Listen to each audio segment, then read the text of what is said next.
For something like 25 years, I led around 250 photographic holidays for HF Holidays. I retired, incidentally, in 2019. Now, during that time, I took a lot of photographs, and what I want to show you now are some of my images from their country house hotel, Larpool Hall, at Whitby. These photographs were taken at the time to teach my students, and also I had some time off from my work as well. One or two of the images worthwhile ending up in a calendar, for example, but what I would like to do now in this program is to show you a short selection in my 5-minute series of the images taken at Whitby. I no longer do these holidays. Anyway, my outdoor first aid certificate has expired, and now that I am the wrong side of 80, I think that if I were to attempt to do another holiday, I would expire also.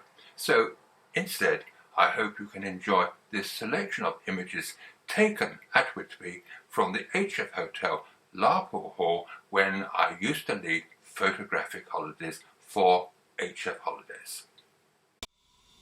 You can now arrive by train hauled by a steam engine, and many visitors do, maybe heading for the vintage bus, which you might need if you wish to visit the church and abbey, high above the town on East Cliff. I chose the hard way and counted 199 steps. Whitby has many associations and connections, amongst them Captain James Cook and Dracula. My photographic interest and the reason for a visit is architectural and geographical. Although bordering the North York Moors, it faces north, despite being on the east coast, overlooking the North Sea. Geographically confusing?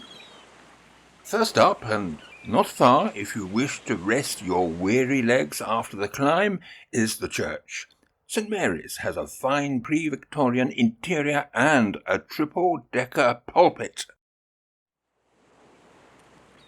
Nearby is the Abbey, and a classic view can be photographed from an adjacent road by peering over the wall. Closer in, I was fascinated by its architectural geometry, emphasized by switching to a telephoto lens, but it does flatten the perspective.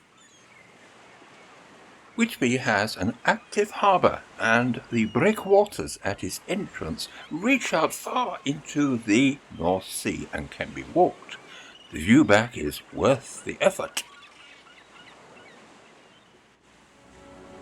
I chose a good day, but for stormy seas I sought the refuge of Sand's End, about a mile along the coast.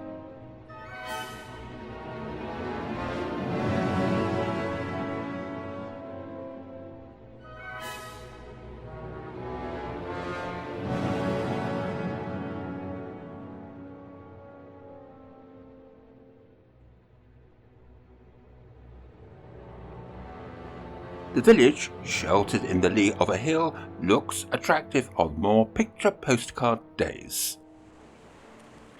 Returning back to Whitby along the cliffs, I arrive at West Cliff and its iconic whalebone arch.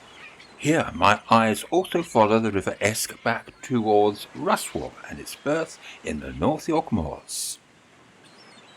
Descending the steps back to the harbour with glimpses of the church and abbey, I spend some time taking shots into the light, testing my knowledge about depth of field, also some reflections before taking the train back home